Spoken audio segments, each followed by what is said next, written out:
छत्तीसगढ़ के पूर्व deputy CM TS Singhdeo ने प्रेस वार्ता करते हुए केंद्र सरकार के वन नेशन वन टैक्स व्यवस्था पर निशाना साधा है। उन्होंने कहा कि वन नेशन वन टैक्स व्यवस्था अमीरों के लिए लागू की गई है। पहले इनकम और वेट टैक्स की व्यवस्था थी। उन्होंने कहा कि सारे अमीर मिलकर जीएसटी का सिर्फ 3% हिस्सा दे रहे, बाकी टैक्स का 97% हिस्सा आम आदमी से वसूला जा रहा है। उन्होंने कहा कि जीएसटी रिटर्न भरने के लिए सीए की जरूरत पड़ती है। सरकार कहती है कि ऑनलाइन व्यवस्था है, लेकिन बिना सीए की मदद के कुछ भी संभव नहीं है। उन्होंने कहा कि सरकार ने ऐसा जीएसटी सिस्टम लागू किया जिसमें 1000 से भी ज्यादा संशोधन किए गए हैं और देश में जीएसटी के 9 स्लैब हैं।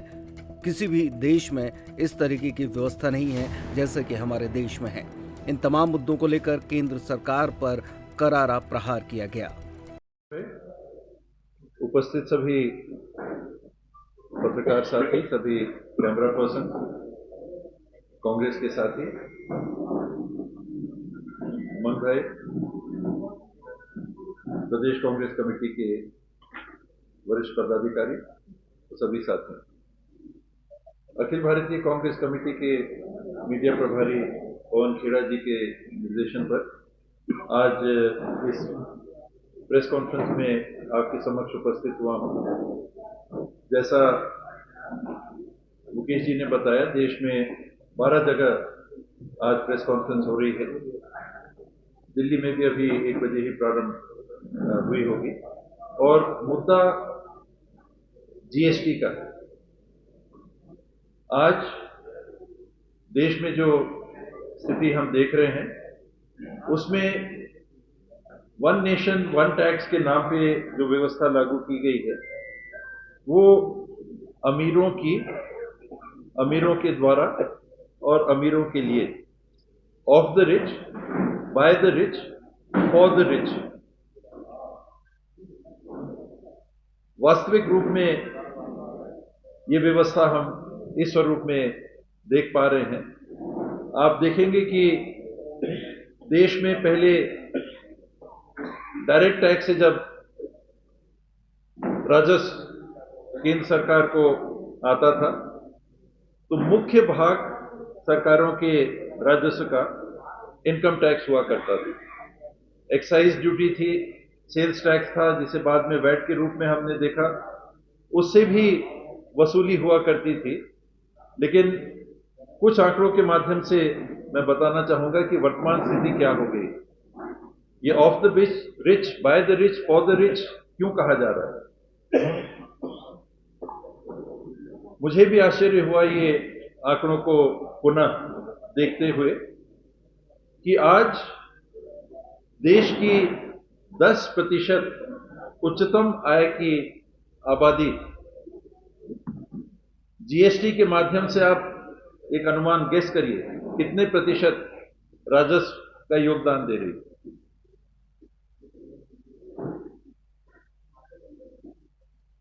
3%। देश के सबसे अमीर 10% आबादी के नागरिक जीएसटी के माध्यम से देश में विकास के और अन्य कार्यों को अंजाम देने के लिए मात्र 3% की हिस्सेदारी अदा कर रहे हैं, जबकि देश की निचली 50% आबादी 64% जीएसटी में अपना योगदान दे रही है। ये of the rich, by the rich, for the rich क्यों कहा जा रहा है? कि जो टैक्स स्ट्रक्चर बना है और बार बार बात आती है कि अमीरी और गरीबी में अंतर बढ़ता जा रहा है, ये क्यों हो रहा है? जो ज्यादा अमीर हैं उनके ऊपर कर का भार तुलनात्मक कम दिख रहा है और जो तुलनात्मक कम आय के स्रोत अर्जित कर पाते हैं उनके ऊपर आय के स्रोतों की अदायगी का भार कहीं ज्यादा बढ़ रहा है। 9 जीएसटी के स्लैब विद्यमान, जीरो से अगर आप चालू करें और 28% प्लस सेस तक आप ले जाएं तो 9 टैक्स स्लैब जीएसटी के विद्यमान। जब जीएसटी की चर्चा हो रही थी और कांग्रेस पार्टी इसके खिलाफ कभी नहीं रही, लेकिन लागू करने का एक व्यवहारिक तरीका होना चाहिए जिसे परिकल्पना की गई थी नेट न्यूट्रल रेवेन्यू रेट की, कि एक जो आपको टैक्स मिल रहा है, सरकारों को राजस्व जो प्राप्त हो रहा है, जिससे आम जनों के लिए हमको काम करना है, तो कितना राजस्व प्राप्त हो रहा है एक्साइज और वैट सेल्स टैक्स के माध्यम से, और नई हम व्यवस्था लाएंगे तो क्या टैक्स होगा जो आमदनी सरकार के राजस्व को बरकरार रखेगा, और वो लगभग 14 या 15% आंका गया। उसके साथ ये व्यवस्था की गई थी कि जिन राज्यों का, मुझे लगता है मध्य प्रदेश भी उनमें होगा, छत्तीसगढ़ है ही, जो उपभोग करने वाले राज्य नहीं है, जीएसटी उपभोग पर कर है, मैन्युफैक्चर पर नहीं है, उपभोग पर कर है, और जो राज्य बनाते ज्यादा है, जहां मैन्युफैक्चरिंग ज्यादा है और तुलनात्मक उपभोग करने वाले कम है, उन राज्यों को जीएसटी के स्ट्रक्चर से लगातार नुकसान होता रहा। और इसमें एक व्यवस्था बनाई गई थी, 14% प्रोटेक्टेड रेवेन्यू इंक्रीज, यानी प्रति वर्ष देश के हर राज्य की जो इन स्रोतों से, अर्थात एक्साइज और वैट के माध्यम से आमदनी प्राप्त, राजस्व प्राप्त करते थे, उनका हर वर्ष कम से कम 14% बढ़ोतरी आंकी गई। और यदि नहीं प्राप्त होगी तो जीएसटी काउंसिल में जो एक सेस पूल बनाया गया था, जो सेस लग रहा है कुछ उपभोग के वस्तुओं पे, उस सेस पूल से उन राज्यों को दिया जाएगा। आज वो भी समाप्त, वो भी बंद कर दिया गया है। अनेकों राज्यों ने मांगा, जो कि कंज्यूमर ओरिएंटेड राज्य नहीं है, जैसे उत्तर प्रदेश और बिहार, बड़ी आबादी है, उपभोग करते हैं बड़ी मात्रा में, उत्पादन तुलनात्मक बहुत कम करते हैं, उनके पास राजस्व के, वैट इत्यादि के आमदनी के स्रोत तुलनात्मक कम थे। मध्य प्रदेश उदाहरण के लिए और छत्तीसगढ़ में तुलनात्मक कहीं ज्यादा थे। तो ये राज्यों को नुकसान होता रहा, जिसकी कहीं कोई भरपाई आज अब नहीं हो पा रही। उनके पास अपने परिवार को चलाने के लिए कम पैसे बच रहे हैं, और जो ऊपर का वर्ग है उनके पास पैसे ज्यादा बच रहे हैं। 3% टैक्स 64%, 10% 50%, 5 गुना भी कर दीजिएगा तो 15% और 64%, ये योगदान है। और यही कारण है कि जो जितने अमीर हैं उनके पास ज्यादा पैसे बच जा रहे हैं अपने आप को और अच्छे तरीके से जीने के लिए। 2 गाड़ियां हैं तो 4 गाड़ियां खरीद सकते हैं, इत्यादि इत्यादि। और जो तुलनात्मक कम आय के परिवार हैं, निचला 50% हमारी आबादी, उनके पास घर चलाने के लिए पैसे नहीं रह जाते।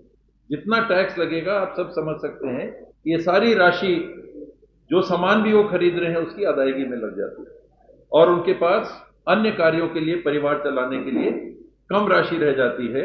और इसमें सिर्फ गरीब नहीं है, इसमें बड़ी संख्या में मध्यम वर्ग भी सम्मिलित है। तो ये वर्तमान देश की स्थिति है।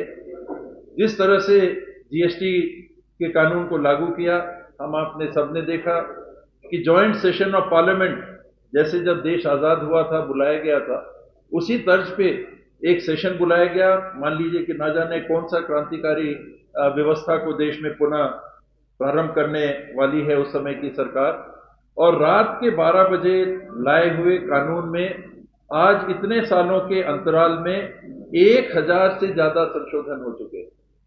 1000 से ज्यादा संशोधन हो चुके हैं। जो व्यवसाय करने वाला वर्ग है, कहने के लिए ऑनलाइन सुविधाएं हैं। मैं अपना जीएसटी का रिटर्न स्वयं ऑनलाइन भरता हूं क्या? बिना सीए के मैं भर सकता हूं क्या? मैं नहीं भर सकता। तो सामान्य नागरिक जिसको जीएसटी देना होता है, आज वो मजबूर है कि एक सीए के पास जाए, उनको फीस दे और तब अपना रिटर्न भरे, चाहे वो निल हो। और जो हार्डवेयर और सॉफ्टवेयर आपको अपनी दुकानों में रखना पड़ रहा है, इतने प्रकार की सामग्रियां एक दुकान में आती हैं, जिसके क्रय और विक्रय का आपको हिसाब रखना है, और उस हिसाब से कर अदायगी के लिए रिटर्न अपना भरना है। तो आपने सारे, छोटे बड़ों को तो खास फर्क नहीं पड़ता, छोटे स्तर के काम करने वालों के ऊपर एक और बोझ आपने आर्थिक डाल दिया, जो निरंतर चला आ रहा है। ये जीएसटी का एक स्वरूप है। एक और स्वरूप जो शायद दुनिया में शायद किसी देश में ना हो। बीच में हमने एक और नई बात सुनी, जहां पहल होनी चाहिए रैशनलाइज्ड और इंटीग्रेटेड टैक्स स्लैब, 9 की जगह अधिकतम 2 या 3, अधिकतम। दुनिया में कहीं देशों में ऐसे टैक्स स्लैब नहीं है। वो ना करके अब हम क्या देख रहे हैं कि एक वस्तु के ऊपर 3-3 करके दर। पॉपकॉर्न हाल ही में सबके ध्यान में आया, पॉपकॉर्न, उसके बाद पहले तो शायद बात भी नहीं होती थी, कभी सिनेमा हॉल गए या कहीं गए तो हमने ले लिया। अब 5%, 12%, 18% एक वस्तु के ऊपर हमारे नागरिक कर देने के लिए मजबूर हैं। ऐसी व्यवस्थाओं के बीच में हम लोग आपके बीच में उपस्थित हुए हैं, ये बताने के लिए कि केंद्र की सरकार और सरकारें बिना लूप होल्स के टैक्स कलेक्शन में विफल हैं। कर की जो चोरियां हो रही हैं और जो चोरियां होती हैं उनको रोकने के बजाय आम उपभोक्ता के ऊपर कर बढ़ा के और राजस्व वसूली के रास्ते को अपना रहे हैं। राजस्व चाहिए, हर राज्य को चाहिए, केंद्र सरकार को भी चाहिए, तभी तो देश में तरक्की जिसे हम कहते हैं, विकास के पैमानों को हम पाएंगे। चाहे वो सड़क की बात हो, चाहे बिजली की बात हो, चाहे स्कूल की बात हो, चाहे स्वास्थ्य की बात हो। और स्वास्थ्य की बात आई तो स्वास्थ्य जैसे क्षेत्र में इंश्योरेंस पे वर्तमान में 18% की जीएसटी। आप इंश्योरेंस अगर लेते होंगे, आयुष्मान से भी सुविधा लेते होंगे, अगर आपने इंश्योरेंस ले रखा है किसी कंपनी का, तो आप मजबूर हैं अपने स्वास्थ्य की रक्षा को सुनिश्चित करने के लिए और अपने परिवार की देखभाल के लिए 18% और आप सरकारों को दें। जबकि यूनिवर्सल हेल्थ केयर में समस्त राशि हर नागरिक के स्वास्थ्य की देखभाल की सरकारों की जवाबदारी होनी चाहिए। ये यूनाइटेड नेशंस का सम्मिलित निर्णय 2030 जिसका वर्तमान लक्ष्य है। तो हम कहां पर हैं आज देश में जीएसटी रेजिम में, उसके बारे में कुछ जानकारियां मैंने आपके समक्ष रखी। और ये भी सुझाव आया है पार्टी की तरफ से कि आजकल केंद्र सरकार उदारता से कांग्रेस के मैनिफेस्टो की बिंदुओं को अपना रही है। बच्चों की ट्रेनिंग की बात हुई तो फटाफट अपना लिया। तो हमारा ये भी सुझाव है केंद्र सरकार को कि कृपया जीएसटी का जो कांग्रेस पार्टी के मैनिफेस्टो में प्रावधान रखा गया था उसको आप अपनाएं और वर्तमान जो व्यवस्था जीएसटी रेजिम की है, जिसमें बहुत ज्यादा कंफ्यूजन है, जिसमें बहुत ज्यादा अव्यवस्थाएं, जिसमें बहुत ज्यादा परेशानियां करदाताओं को, उससे उनको निजात मिले और नागरिकों को एक संतुलित कर दर देना पड़े, जिसमें विशेष करके वो आबादी 50% या 60% की आबादी जो मध्यम वर्ग और जिन्हें हम तुलनात्मक गरीब वर्ग का कहते हैं, वो राहत महसूस कर सके, बेहतर जीवन जी सके। एक बात और आई जो छूट गई थी कि इस दरमियान हमने और आपने देखा कि ये regime of the rich by the rich for the rich क्यों है, कि आपने जीएसटी के दायरे में राहत नहीं दी, रेट बढ़ते ही हमको दिखे। पॉपकॉर्न एक हालिया उदाहरण है, लेकिन आपने राहत किसको दी? कॉर्पोरेट टैक्स में 2 लाख करोड़ से ज्यादा की राहत 2019 में केंद्र की सरकार ने उद्योगपतियों को उपलब्ध कराई, जो आज भी विद्यमान। टैक्स स्लैब कॉर्पोरेट टैक्स का कम करने के कारण आज भी प्रत्येक वर्ष कम से कम केवल दर के अंतर में 2 लाख, अब तो उत्पादन बढ़ा तो 2 लाख करोड़ से ज्यादा भी हो जाएगी वो राशि,